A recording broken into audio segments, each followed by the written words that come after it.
Ini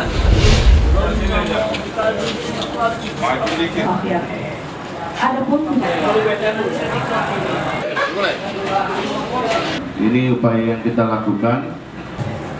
Marilah kita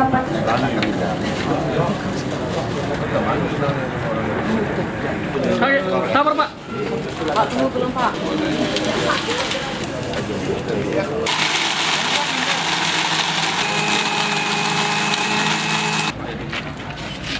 Udah Pak. Pak, minggir Pak. Sudah. Kredit, punya debit lagi kan.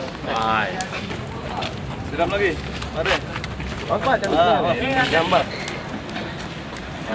BNN, Kedwasda, Propam, dan rekan-rekan semua, pemusnahan terhadap lebih kurang 6,6 kilogram narkotika jenis sabu dan 1,7 kilo narkotika jenis ganja.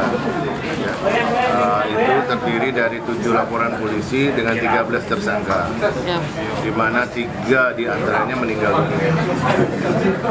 Jadi kita selalu mengasumsikan untuk 1 gram sabu ini digunakan oleh 6 orang pengguna.